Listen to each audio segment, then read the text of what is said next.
नमस्कार दोस्तों, मैं पीयूष भाल से आप सभी का एक बार फिर से अपने चैनल पर एक नए वीडियो के साथ स्वागत करता हूं।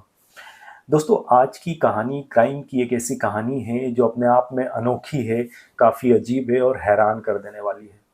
कैसे फेसबुक से एक मजाक की शुरुआत होती है और यह मजाक धीरे धीरे एक ऐसी कहानी का रूप ले लेता है जिसमें 3 लोगों की जान चले जाती है। इस कहानी को सुनने के बाद आपको ये पता चलेगा कि इस कहानी का न तो सिर है न ही पैर, लेकिन जब इंसान का दिमाग ठिकाने पर न हो तो ये चीज़ आगे चलकर उसकी बर्बादी का सबब बनती है। यही इस कहानी में भी है। कैसे महज एक मजाक होता है और उस मजाक के बाद 6 किरदारों वाली इस कहानी में 3 किरदारों की जान चले जाती है। तो क्या थी ये कहानी जो केरल के एक गांव कल्लुवथुक्कल से है, जहां पर काफ़ी हैरान कर देने वाली एक घटना घटती है। जानने के लिए बने रहिए हमारे साथ वीडियो में, और साथ में दोस्तों आप सभी से एक गुजारिश है कि प्लीज़ चैनल को सब्सक्राइब कर दीजिए अगर आप हमारे वीडियोस पसंद करते हैं। तो दोस्तों, इस कहानी की शुरुआत होती है जनवरी 2021 में। जनवरी 2021 में केरल में ही एक ज़िला है कोल्लम, और कोल्लम के पास ही इस ज़िले में एक गांव आता है जिसका नाम है कल्लुवथुक्कल। इसी ज़िले में पुलिस को कचरे के ढेर में पत्तों से ढका हुआ एक बच्चा मिलता है जिसकी सांसें अभी भी चल रही है। जब पुलिस को वो बच्चा मिलता है, किसी ने उस बच्चे को देखा था और उसके बाद वो पुलिस को इन्फॉर्म करता है। जब पुलिस उस बच्चे को देखती है और पुलिस को ये महसूस होता है कि उसकी सांसें चल रही है, पुलिस उसको अस्पताल ले जाती है। अस्पताल ले जाकर जब डॉक्टर उसका इलाज शुरू करते हैं तो काफ़ी वक्त बीत जाता है। जब बच्चा उस कचरे के ढेर में था, वहाँ पर उसको कुछ इन्फेक्शन और काफ़ी चीज़ें होती है, जिसके बाद कुछ ही घंटों में उस बच्चे की मौत हो जाती है। उस बच्चे की मौत के बाद पुलिस ये मामला दर्ज करती है कि कौन इस बच्चे को फेंक के गया, इसके माँ बाप कौन है। पुलिस जब अपनी छानबीन शुरू करती है इस आधार पर कि इस गांव में आसपास कई ऐसी महिलाएं थी जो प्रेग्नेंट थी, तो पुलिस ने पहले उन महिलाओं की एक लिस्ट बनाई और उसके बाद ही पुलिस ने आसपास के जितने भी जो एरियाज थे वहाँ पर छानबीन शुरू की। करीब पुलिस की छानबीन चलते रहती है, 4 से 5 महीने बीत जाते हैं और उसके बाद ही डीएनए के आधार पर पुलिस एक महिला का नाम उजागर करती है। इस महिला का नाम था रेशमा। 23 साल की ये महिला थी, कल्लुवथुक्कल गांव में रहती थी। इसी महिला को पुलिस ने थाने पर बुलाया और थाने पर बुलाने के बाद इस महिला से पूछताछ शुरू हुई और उसके बाद इस महिला ने ये कहा था कि हाँ, ये बच्चा मेरा ही है, और उसके बाद डीएनए भी इस महिला से मैच कर गया था। उसके बाद ही जब इसके घर वालों को, रेशमा के घर वालों को इस बात की खबर लगती है, उसके बाद ये सारे लोग थाने पर आते हैं और वहाँ पर इस बात का विरोध करते हैं कि रेशमा जो है अपने ससुराल में रहती थी कल्लुवथुक्कल, तो उसके ससुराल के तमाम लोग आते हैं। क्योंकि रेशमा का पति भी था विष्णु, जो इंडिया में नहीं रहता था बल्कि ये गल्फ में ही नौकरी करता था, और वहाँ पर इसको इस बात की खबर मिली। तो सारे लोग ये विरोध दर्ज करते हैं कि हमारी जो बहू है रेशमा, वो गर्भवती नहीं थी, तो उसको बच्चा कैसे हो सकता है और वो बच्चे को फेंक कैसे सकती है। कोई भी इस बात पर यकीन नहीं करता है। लेकिन उसके बाद जब विष्णु को गल्फ से इंडिया वापस बुलाया जाता है और उसके बाद उसका भी डीएनए मैच किया जाता है, तो ये बात कंफर्म होती है कि ये जो बच्चा है ये विष्णु और रेशमा का ही है। लेकिन सबसे हैरान कर देने वाली बात जो सामने आती है पुलिस के, वो ये थी कि विष्णु जो है वो भी इस बात से इनकार करता है कि उसको इस बच्चे की खबर थी। बल्कि जबकि वो तो उस बच्चे का बाप था, लेकिन उसको भी इस बात की खबर नहीं थी कि उसकी बीवी के पेट में उसका ही एक बच्चा पल रहा है।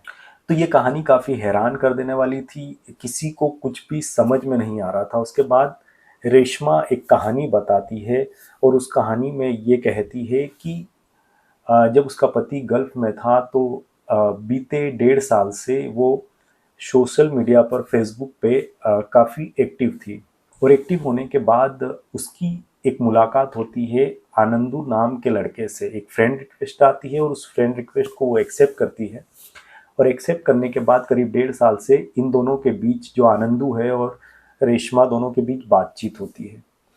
बातचीत में इन दोनों की दोस्ती होती है और दोस्ती के बाद दोनों को एक दूसरे से प्यार हो जाता है। प्यार में जब रेशमा आनंदू से ये कहती है कि मेरे पेट में एक बच्चा पल रहा है जो कई महीने का हो गया, लेकिन मैं अब अबॉर्शन नहीं करवा सकती हूँ। तो अगर ये बच्चा हो गया तो हम शादी कैसे करेंगे और ये हमारी अड़चन बनेगा। तो आनंदू जो है वो इससे शादी का प्रॉमिस कर चुका था। वो इससे कहता है कि अगर तुम्हारे पेट में बच्चा है तो तुम उस बच्चे का जन्म होने तक इंतज़ार करो, उसके बाद उसको फेंक देना। तो रेशमा भी ठीक ऐसे ही करती है। उसको जब बच्चा पैदा होता है तो वो उसको कचरे के ढेर में जाकर फेंक देती है। उसके बाद ही पुलिस आगे तलाश करती है रेशमा के फेसबुक से, और साथ में करीब 200 लोगों की लिस्ट खंगालती है कि आखिर ये आनंदू नाम का लड़का जो है जिससे रेशमा प्यार करती थी, ये कौन है, ये कहाँ रहता है। पुलिस कई आईडीज को छानबीन करती है, कई आईपी एड्रेस के आधार पर भी कई चीज़ें करती है, लेकिन आनंदू नाम का जो लड़का है वो पुलिस को मिलता नहीं है। इसके बाद ही पुलिस को कहीं ना कहीं ये भनक लगती है कि आनंदू नाम की जो आईडी है वो फेक है और इस नाम का कोई आदमी एग्जिस्ट ही नहीं करता है। लेकिन एक चीज़ और जो रेशमा से पता चली थी वो ये कि रेशमा ने पिछले 1.5 साल से जो आनंदू से बात की थी वो कहीं से भी कोई फ़ोन पर नहीं की थी, बल्कि टेक्स्ट ही किया था। यहाँ तक कि ये दोनों एक दूसरे से मिले भी नहीं थे, महज फेसबुक पर ही मुलाकात हुई थी, वहीं पर मैसेज में आपस में बात करते थे और वहीं पर इनके प्रॉमिस हो गए और ये सारी चीज़ें हुई। लेकिन पुलिस जब अपनी जांच को आगे बढ़ाती है तो पुलिस को एक और बात पता चलती है, वो ये कि रेशमा जिस नंबर से अपना फेसबुक ऑपरेट करती थी वो नंबर आर्या के नाम पर था। आर्या विष्णु की बहन और रेशमा की ननंद थी।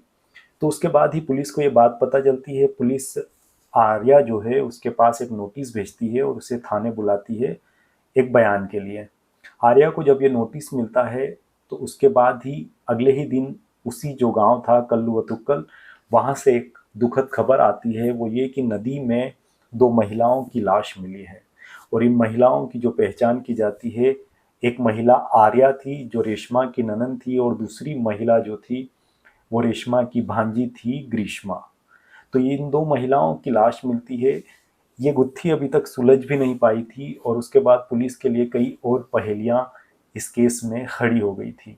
पुलिस को कुछ भी समझ नहीं आता, लेकिन कुछ ही दिनों में आर्या जो है उसका एक दोस्त सामने आता है जिसको आर्या ने सारी बातें बताई थी। उस दोस्त के बयान में एक नई कहानी ये सामने आती है कि आर्या और ग्रीष्मा ने एक फेक आईडी बनाई थी और उसी आईडी से वो रेशमा से बात करते थे और उसी आईडी से उन्होंने प्रेम का जो है इजहार किया था। तो ये फेक आईडी से आर्या और ग्रीष्मा रेशमा से बात करते थे। इन दोनों की करीब 1.5 साल तक बातचीत चलती रही, लेकिन आर्या जो है वो अपने दोस्त से ये बात शेयर करती है तो उसमें इस बात का भी जिक्र करती है कि उन्हें इस बात की भनक नहीं थी कि जब वो रेशमा से बात कर रहे थे तो रेशमा जो है वो प्रेग्नेंट है। क्योंकि इन दोनों के बीच मजाक चल रहा था तो उसके बाद ही उसे ये लगा कि जो उसकी भाभी है रेशमा वो भी उससे मजाक कर रही होगी, लेकिन रेशमा ने ये बात अपने पूरे परिवार से, उसकी ननद से, तमाम लोगों से छुपा के रखी थी। उसे ये लग रहा था कि फेसबुक पर वो जिस आदमी से बात करती है वो इस दुनिया में एग्जिस्ट करता है, लेकिन ऐसा नहीं था। आर्या ने यह मजाक किया था और इस मजाक के बाद ही जब पुलिस ने उन्हें पूछताछ के लिए बुलाया तो उसके साथ में ही जो ग्रीष्मा थी वो भी इसमें शामिल थी। दोनों को लगा कि जो ये बच्चा रेशमा ने फेंका है उसका जो इल्ज़ाम है वो उन दोनों पर आ जाएगा। तो इस डर के कारण, इस बदनामी के डर के कारण उन्होंने नदी में जाकर आत्महत्या कर ली। लेकिन पुलिस को कहीं ना कहीं ये शक भी हुआ कि इन दोनों की आत्महत्या ही हुई है या किसी ने कोई कत्ल तो नहीं किया। लेकिन गांव के 2 विटनेस भी सामने आए थे जिन्होंने ये कहा था कि इन दोनों को उन्होंने नदी पर जाते हुए देखा। तो उसके बाद ही ये पूरी कहानी पुलिस और उनके परिवार वालों के सामने आई और उसके बाद ही परिवार पूरी तरह से सदमे में चला गया, क्योंकि उनके घर से एक जो बच्चा जिसका जन्म होने वाला था वो, और साथ में उनके घर के 2 सदस्य जिनकी मौत हो गई, और साथ में जो बहू है वो अभी जेल में है इस इल्ज़ाम में कि उसने बच्चे को फेंका था। तो कैसे एक छोटी सी बात, एक छोटा सा मजाक एक ऐसी कहानी का रूप ले लेता है जिसमें 3 लोगों की मौत हो जाती है। इस केस में रेशमा जो है उसकी एक बहुत बड़ी गलती ये थी कि कैसे आज के दौर में जो सोशल मीडिया है जहाँ पर फेक लोग पाए जाते हैं। वहाँ पर एक ऐसे आदमी से उसने प्रॉमिस किया शादी का और उस आदमी की बात सुनी जो एग्जिट ही नहीं करता था इस दुनिया में। उसने न तो कभी उससे बात की थी, न ही कोई नंबर एक्सचेंज हुआ था, न ही वो दोनों आपस में मिले थे, लेकिन वो बेवकूफ़ बनती रही। और साथ में आर्या और ग्रीष्मा जो थी वो भी कहीं ना कहीं उनकी एक बहुत बड़ी गलती थी कि हम जो भी मजाक कर रहे हैं वो कहीं ना कहीं हमें सोच कर करना चाहिए कि इस मजाक का कुछ ऐसा परिणाम भी हो सकता है। तो आज के दौर में ये कहानी काफ़ी हैरान भी करती है और साथ में परेशान भी करती है कि हम किस ओर जा रहे हैं सोशल मीडिया के इस दौर में। तो दोस्तों उम्मीद करता हूँ आपको हमारी कहानी अच्छी लगी होगी और साथ ही आप सभी से गुजारिश है कि हमारे चैनल को सब्सक्राइब जरूर करें अगर आप हमारे वीडियोस को पसंद करते हैं। साथ ही लाइक भी करें, अपने दोस्तों से शेयर भी करें। और अगर आप और कोई कहानी सुनना चाहते हैं हमारे चैनल के माध्यम से तो आप हमें कमेंट में लिखकर भी बता सकते हैं। बहुत बहुत शुक्रिया। फ़िलहाल के लिए बस इतना ही।